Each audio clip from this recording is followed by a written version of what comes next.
ওম শান্তি। আজ 17 মে 2025, বাপদাদার মধুর মহাবাক্য। বাবাজ বলেছেন, মিষ্টি বাচ্চারা, নিজেকে দেখো, আমি ফুল হতে পেরেছি। দেহ অহংকারে এসে কাটা হইনি তো। বাবা এসেছেন আমাদেরকে কাটা থেকে ফুল বানাতে। আজকের মূল্যের প্রশ্ন, কোন নিশ্চয়ের আধারে বাবার সাথে অটুট ভালোবাসা থাকতে পারে? উত্তর, প্রথমে নিজেকে আত্মা নিশ্চয় করো, তাহলে বাবার সাথে ভালোবাসা থাকবে। এটাও অটুট নিশ্চয় চাই যে নিরাকার বাবা এই ভগীরথের মধ্যে বিরাজিত হয়ে আছেন। তিনি আমাদেরকে এনার দ্বারা পড়াচ্ছেন। যখন এই নিশ্চয় ভেঙে যায়, তখন ভালোবাসাও কম হয়ে যায়। ওম শান্তি। কাটা থেকে ফুল প্রস্তুতকারী ভগবান ও বাচো, অথবা বাগানের মালি ভগবান ও বাচো। বাচ্চারা জানে যে আমরা এখানে কাটা থেকে ফুল হওয়ার জন্য এসেছি। প্রত্যেকে এটা বোঝে যে আমরা প্রথমে কাটা ছিলাম, এখন ফুল তৈরি হচ্ছি। বাবার মহিমা তো অনেকেই অনেক ভাবে করে। পতিত পাবন এসো, তিনি হলেন মাঝি। বাগানের মালি পাপ কাটেশ্বর, অনেক নামই বলে থাকে, কিন্তু তার মূর্তি তো সব জায়গায় একই রকম হয়। তার মহিমা গাইতে থাকে যে জ্ঞানের সাগর, সুখের সাগর। এখন তোমরা জানো যে আমরা এই এক বাবার পাশে বসে আছি। কাঁটারূপী মানুষ থেকে এখন আমরা ফুলরূপী দেবতা হতে এসেছি। এটা হলো আমাদের এইম অবজেক্ট। এখন প্রত্যেককে নিজেদেরকে দেখতে হবে যে আমাদের মধ্যে দৈবী গুণ আছে। আমি কি সর্বগুণ সম্পন্ন হতে পেরেছি? আগে তো দেবতাদের মহিমা গুণকীর্তন করতাম, নিজেদেরকে কাটা মনে করতাম। আমাদের নির্গুণ শরীরে কোনো গুণ নেই, কেননা 5 বিকার আছে। দেহ অভিমানী হলো খুব তেজি অভিমান। নিজেকে আত্মা মনে করো, তাহলে বাবার সাথে অনেক ভালোবাসা থাকবে। এখন তোমরা জানো যে নিরাকার বাবা এই রথের মধ্যে বিরাজিত আছেন। এটা নিশ্চয় করতে করতেও পুনরায় নিশ্চয় ভেঙে যায়।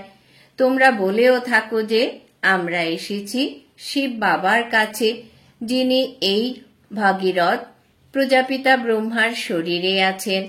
আমাদের সকল আত্মাদের বাবা হলেন এক শিব বাবা। তিনি এই রথের মধ্যে বিরাজিত আছেন। এটা খুব পাকাপাকি ভাবে নিশ্চয় চায়, কারণ এতেই মায়া সংশয় নিয়ে আসে। কন্যা পতির সাথে বিবাহ করে, মনে করে যে তার থেকে অনেক সুখ প্রাপ্ত হবে, কিন্তু প্রকৃত সুখ সে পায় না। সংসারে গিয়ে সে অপবিত্র হয়ে যায়। যখন কুমারী ছিল, তখন মা বাবা প্রমুখ সবাই তার কাছে মাথা নত করত, কেননা সে পবিত্র ছিল। এখন অপবিত্র হয়েছে, আর সে সকলের সামনে গিয়ে মাথা নত করা শুরু করে দিয়েছে। আজকে সবাই তার সামনে মাথা নত করছে, কালকে সে সকলের কাছে গিয়ে মাথা নত করবে। এখন বাচ্চারা, তোমরা সঙ্গম যুগে পুরুষোত্তম হচ্ছ। কাল কোথায় থাকবে? আজকের এই ঘর ঘাট এসব কেমন আছে? কত নোংরা হয়ে গেছে। এটাকে বলাই হয় বেশ্যালয়। এখানে সবাই বিষের দ্বারা জন্মগ্রহণ করে। তোমরাই শিবালয়ে ছিলে। আজ থেকে 5000 বছর পূর্বে খুব সুখী ছিলে। সেখানে দুঃখের কোনো নাম গন্ধ ছিল না। এখন পুনরায় এই রকম হওয়ার জন্য এসেছ। সাধারণ মানুষ শিবালয়কে জানেই না। স্বর্গকে বলা হয় শিবালয়। শিব বাবা স্বর্গে স্থাপনা করেন, বাবা তো সবাই বলে। কিন্তু জিজ্ঞাসা করো ফাদার কোথায় আছেন, তখন বলে দেয় তিনি হলেন সর্বব্যাপী। কুকুর, বেড়াল, কচ্ছপ, মৎস্য সকলের মধ্যেই ভগবান আছেন। বলে দেয় তাহলে কত পার্থক্য হয়ে গেল। বাবা বলেন যে তোমরা পুরুষোত্তম ছিলে, পুনরায় 84 জন্ম ভোগ করে তোমরা কি হয়ে গেছ? নরকবাসী হয়ে গেছ। এই জন্য সবাই গান করে যে হে পতিত পাবন এসো। এখন বাবা পবিত্র বানাতে এসেছেন। তিনি বলেন, এই অন্তিম জন্মে বিষ পান করা ছেড়ে দাও। তবুও কেউ বুঝতে চায় না। সকল আত্মাদের বাবা এখন বলছেন যে পবিত্র হও। সবাই বলেও যে বাবা, আমাদের প্রথমে শিব বাবা স্মরণে আসে, তারপর এই ব্রহ্মা বাবা।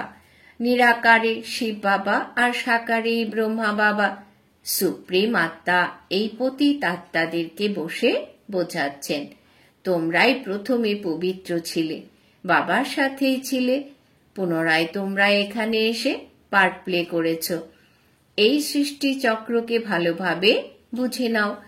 এখন আমরা সত্যযুগে নতুন দুনিয়াতে যাচ্ছি। তোমাদের এই আশা ছিল যে আমরা স্বর্গে যাব। তোমরা এটাও বলেছিলে যে কৃষ্ণের মতো যেন সন্তান হয়। এখন আমি এসেছি তোমাদেরকে সেই রকম তৈরি করতে। সেখানে সন্তান হবেই কৃষ্ণের মতো, শতপ্রধান ফুল, তাই না? এখন তোমরা কৃষ্ণপুরীতে যাওয়ার জন্যে তৈরি হচ্ছ। তোমরা তো স্বর্গের মালিক হবে। নিজেকে নিজে প্রশ্ন করো, আমি ফুল তৈরি হয়েছি? কোথাও দেহ অহংকারে এসে কাটা তো হচ্ছি না। সাধারণ মানুষ নিজেদেরকে আত্মা মনে করার পরিবর্তে দেহ ভেবে নেয়। আত্মাকে ভুলে যাওয়ার কারণে বাবাকেও ভুলে গেছে। বাবাকে বাবার দ্বারাই জানার কারণে বাবার থেকে অবিনাশী উত্তরাধিকার প্রাপ্ত হয়।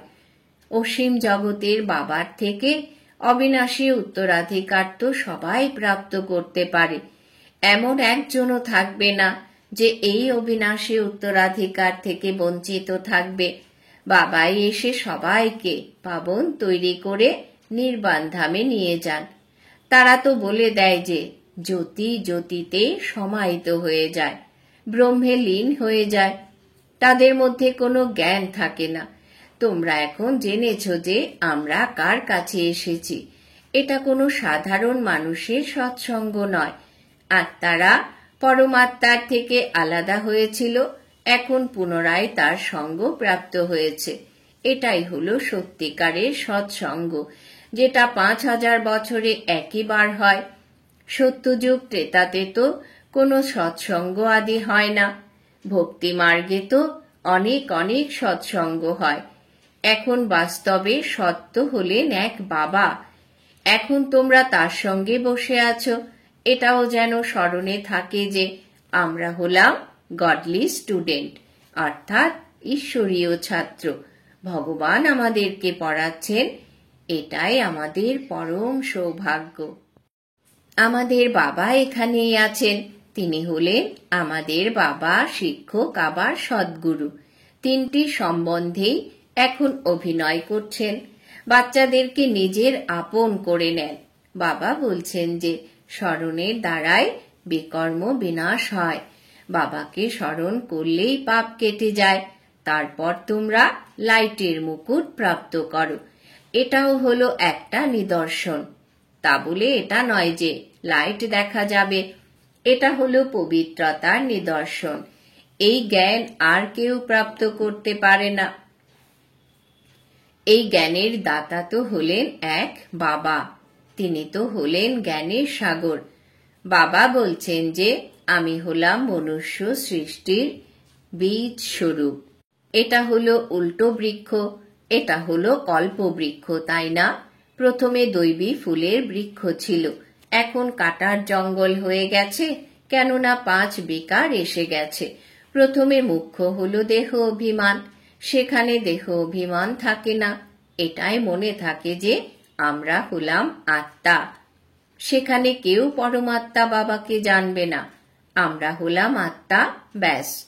দ্বিতীয় কোনো জ্ঞান থাকবে না। এখন তোমাদেরকে এটা বোঝানো হয়েছে যে জন্ম জন্মান্তরের পুরনো চোলা নষ্ট হয়ে যাওয়ার এই দেহরূপী খোলস এখন তোমাদেরকে ত্যাগ করতে হবে। এখন আত্মা আর শরীর দুটোই হলো পতিত। আত্মা পবিত্র হয়ে গেলে পুনরায় এই শরীর থেকে বেরিয়ে যাবে। আত্মারা সবাই পরম ধামে চলে যাবে। এই জ্ঞান এখন তোমাদের কাছেই আছে যে এই নাটক সম্পূর্ণ হতে চলেছে। এখন আমাদেরকে বাবার কাছে যেতে হবে। এই জন্য ঘরকে স্মরণ করতে হবে, এই দেহকে ছেড়ে দিতে হবে।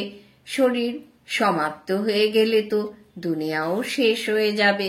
পুনরায় নতুন ঘরে যাব, নতুন সম্বন্ধ হয়ে যাবে। তারা তো পুনরায় পুনর্জন্ম এখানেই নিতে থাকে।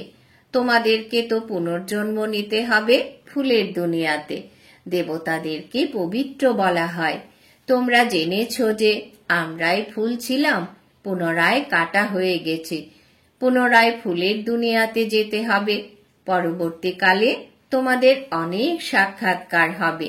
সেগুলো হলো সব খেলা। মীরা ধ্যানে গিয়ে কৃষ্ণের সাথে রাস করত। তার কাছে কোনো জ্ঞান ছিল না। মীরা কোনো বৈকুণ্ঠ আদিতে যেতে পারবে না, এখানে কোথাও আছে। এই ব্রাহ্মণ কুলের হলে তো এখানে এসে জ্ঞান নেবে। এমন নয় যে রাস করেছে তো বৈকুণ্ঠে চলে গেছে। এরকম তো অনেকেই কৃষ্ণের সাথে রাস করেছিল। ধ্যানে গিয়ে দেখে আসতো, তারপর গিয়ে বিকারী হয়ে গেছে। গাওয়াও হয় না যে পুরুষার্থ করলে বৈকুণ্ঠ রস জাগতে পারবে, আর পড়ে গেলে চূর্ণ বিচূর্ণ হয়ে যাবে। বাবা ভীতি প্রদান করছেন যে তোমরা বৈকুণ্ঠের মালিক হতে পারো, যদি জ্ঞান আর যোগ শেখো তো। বাবাকে ছেড়ে দিলে একদম বেকারগ্রস্ত হয়ে পড়বে। আশ্চর্যভাবে বাবার হয়, বাবার শ্রীমত শোনে, সবাইকে শোনায়, পুনরায় চলে যায়। অহমায়া কত গভীর ক্ষত করে দেয়। এখন বাবার শ্রীমতে চলে তোমরা দেবতা হচ্ছ। আত্মা আর শরীর দুটোই শ্রেষ্ঠ চাই, তাই না? দেবতার জন্ম কোনো বিকারের দ্বারা হয় না। সেটা হলোই নির্বিকারী দুনিয়া। সেখানে 5 বিকার থাকে না। শিব বাবা স্বর্গ রচনা করেন। এখন হলো নরক। এখন তোমরা পুনরায় স্বর্গবাসী হওয়ার জন্য এসেছ। যে খুব ভালোভাবে পড়ে সেই স্বর্গে যাবে। তোমরা পুনরায় পড়ছ, কল্প কল্প পড়তেই থাকবে। এই সৃষ্টি চক্রের পুনরাবৃত্তি হতেই থাকবে। এটাই হলো দৈব নির্দিষ্ট ড্রামা। এই ড্রামার চক্র থেকে কেউ মুক্ত হতে পারে না। যা কিছু দেখছো, এই যে মাছি উড়ে যাচ্ছে, কল্প পরেও এখান দিয়ে এই মাছিটি উড়ে যাবে। এটা বোঝার জন্য বিশাল বুদ্ধি চাই। এই শুটিং হতেই থাকবে। এটা হলো কর্মক্ষেত্র। পরমধাম থেকে তোমরা এখানে এসেছো পার্ট প্লে করার জন্য। এখন এই পড়াশোনাতে তো কেউ খুব সতর্ক হয়ে যায়, কেউ আবার এখনো পড়ছে। কেউ পড়তে পড়তে পুরনোদের থেকেও এগিয়ে যায়। জ্ঞান সাগর তো সবাইকেই সমানভাবে পড়াতে থাকেন। বাবার হলেই বিশ্বের অবিনাশী উত্তরাধিকার তোমাদের হয়ে যাবে। তবে হ্যাঁ, তোমাদের আত্মা এখন পতিত হয়ে গেছে, তাকে পাবন অবশ্যই বানাতে হবে। তার জন্য সহজের থেকেও সহজ পদ্ধতি হলো অসীম জগতের বাবাকে স্মরণ করতে থাকো, তো তোমরা এই রকম হয়ে যাবে। বাচ্চারা, তোমাদেরকে এই পুরনো দুনিয়া থেকে বৈরাগ্য বৃত্তি আনতে হবে। বাকি মুক্তিধাম, জীবন মুক্তিধাম তো আছেই। আর কাউকে আমরা স্মরণ করি না এক শিব বাবাকে ছাড়া। ভোরবেলা উঠে অভ্যাস করতে হবে যে আমি অশরীরী এসেছি, অশরীরী হয়ে যেতে হবে। তাহলে কোনো দেহধারীকে আমরা কেন স্মরণ করব? ভোরবেলা অমৃত বেলায় উঠে নিজের সাথে এই রকম কথা বলতে হবে। ভোরবেলাকে অমৃত বেলা বলা হয়। জ্ঞানামৃত জ্ঞান সাগরের কাছেই আছে। তাই জ্ঞান সাগর বলছেন যে ভোরবেলার সময় খুব ভালো। অমৃত বেলায় উঠে অত্যন্ত ভালোবাসার সাথে বাবাকে স্মরণ করো। বাবা, তুমি 5000 বছর পর আমাদের সঙ্গে মিলিত হতে এসেছ। এখন বাবা বলছেন যে আমাকে স্মরণ করো, তবে পাপ নষ্ট হয়ে যাবে। শ্রীমতে চলতে হবে। শতপ্রধান অবশ্যই হতে হবে। বাবাকে স্মরণ করার অভ্যাস পড়ে গেলে তো খুশিতে বসেই থাকবে। শরীরের ভান কেটে যাবে, পুনরায় দেহের ভানও আসবে না, অনেক খুশিতে থাকবে। তোমরা যখন পবিত্র ছিলে তখন খুব খুশিতে ছিলে। তোমাদের বুদ্ধিতে এই সমস্ত জ্ঞান রাখতে হবে। প্রথম প্রথম যে আসবে তাকে অবশ্যই 84 জন্ম নিতে হবে। পুনরায় চন্দ্রবংশী কিছু কম, ইসলামী তার থেকেও কম। নম্বরের ক্রমানুসারে বৃক্ষ বৃদ্ধি হতে থাকে, তাই না? মুখ্য হল দৈবী ধর্ম, তারপর তার থেকে 3 ধর্ম নির্গত হয়, তারপর তো আরো ডালপালা বেরিয়ে আসে। এখন তোমরা ড্রামাকে জেনে গেছো। এই ড্রামা উকুনের মতো খুব খুব ধীরে ধীরে চলতে থাকে। সেকেন্ড প্রতি সেকেন্ডে টিক টিক করে চলতে থাকে। এই জন্য গাওয়া হয় যে সেকেন্ডে জীবন মুক্তি।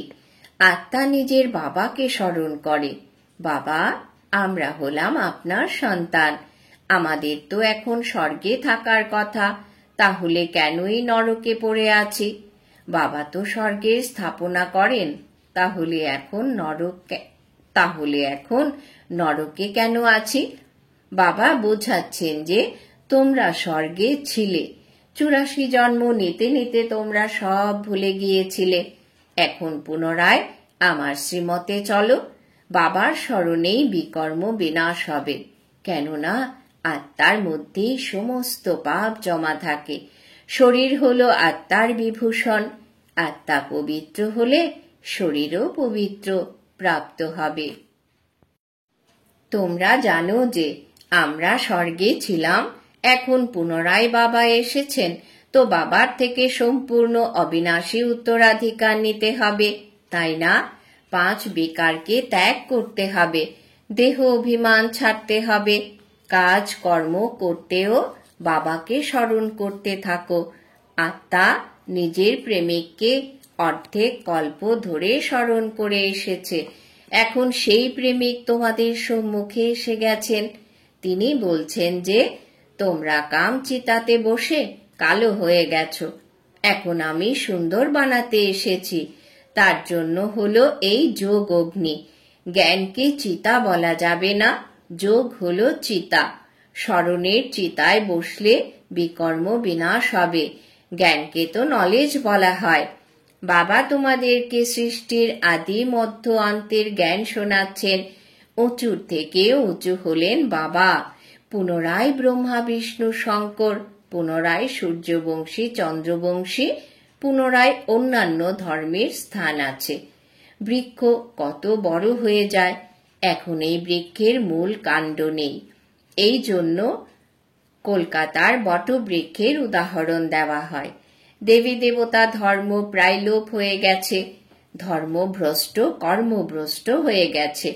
এখন বাচ্চারা তোমরা শ্রেষ্ঠ হওয়ার জন্য শ্রেষ্ঠ কর্ম করছো, নিজের দৃষ্টিকে সিভিল বানাচ্ছ। তোমরা এখন কোনো ভ্রষ্ট কর্ম করো না, কোনো কুদৃষ্টি যেন না যায়। নিজেকে দেখো, আমি লক্ষ্মীকে বরণ করার যোগ্য হয়েছি।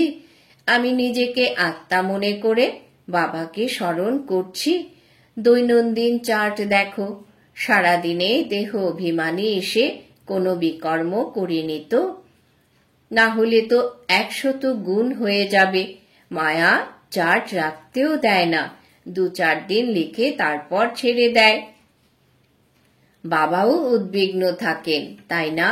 দয়া হয়, বাচ্চারা আমাকে স্মরণ করলে তো পাপ কেটে যাবে, এতেই পরিশ্রম আছে।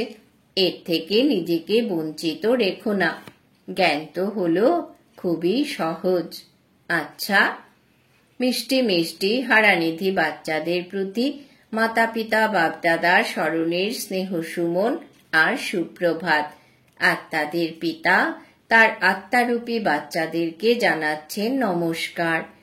আমরা আত্মারূপী বাচ্চারা আমাদের মাতা পিতা বাপদাদাকে জানাই অনেক অনেক স্মরণের স্নেহ সুমন, সুপ্রভাত, নমস্কার।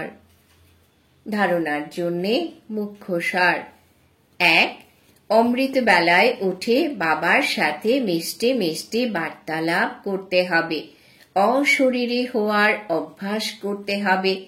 এ বিষয়ে মনোযোগ দিতে হবে যে বাবার স্মরণ ছাড়া অন্য কিছু যেন মনে না আসে। 2. নিজের দৃষ্টিকে অত্যন্ত শুদ্ধ পবিত্র বানাতে হবে। দৈবে ফুলের বাগান তৈরি হচ্ছে, এর জন্য ফুল হওয়ার সম্পূর্ণ পুরুষার্থ করতে হবে, কাটা হবে না। বরদান। বাবা আজ বরদান দিয়েছেন, নিজের পাওয়ারফুল স্থিতির দ্বারা মনসা সেবার সার্টিফিকেট প্রাপ্তকারী স্ব-অভ্যাসী ভব। নিজের পাওয়ারফুল স্থিতির দ্বারা মনসা সেবার সার্টিফিকেট প্রাপ্তকারী স্ব-অভ্যাসী ভব। বিস্তার। সমগ্র বিশ্বকে লাইট আর মাইটের বরদান দেওয়ার জন্য অমৃত বেলায় স্মরণের স্ব-অভ্যাস দ্বারা পাওয়ারফুল বায়ুমণ্ডল বানাও, তখন মনসা সেবার সার্টিফিকেট প্রাপ্ত হবে। লাস্ট সময়ে মনসা দ্বারাই দৃষ্টি দিয়ে ভরপুর করে দেওয়ার, নিজের বৃত্তির দ্বারা অন্যের বৃত্তি পরিবর্তন করার সেবা করতে হবে। নিজের শ্রেষ্ঠ স্মৃতির দ্বারা সবাইকে সমর্থ বানাতে হবে। যখন এই রকম লাইট মাইট দেওয়ার অভ্যাস হবে, তখন নির্বিঘ্ন বায়ুমণ্ডল হবে আর এই দুর্গ মজবুত হবে। স্লোগান। বুঝদার হলো সে যে মন বাণী কর্ম এই 3 সেবা একসাথে করে। বুঝদার হলো সে যে মন বাণী কর্ম এই 3 সেবা একসাথে করে। আজকে সমান আমি স্ব-অভ্যাসী আত্মা। আজকের জন্য অব্যক্ত ইশারা। আত্মিক রয়্যালিটি আর পিওরিটির পার্সোনালিটি ধারণ করো। যে চ্যালেঞ্জ করছো, সেকেন্ডে মুক্তি, জীবন মুক্তির উত্তরাধিকার প্রাপ্ত করো, তাকে প্র্যাকটিক্যালি নিয়ে আসার জন্য স্বপরিবর্তনের গতি সেকেন্ডে পৌঁছেছে। স্বপরিবর্তনের দ্বারা অন্যদের পরিবর্তন করতে হবে। অনুভব করাও যে ব্রহ্মাকুমার অর্থাৎ বৃত্তি, দৃষ্টি, কৃতি আর বাণীর পরিবর্তন, সাথে সাথে পিওরিটির পার্সোনালিটি, আত্মিক রয়্যালিটির অনুভব করাও। এখানে এলেই মিলিত হয়ে এই পার্সোনালিটির প্রতি আকৃষ্ট হবে। ওম শান্তি।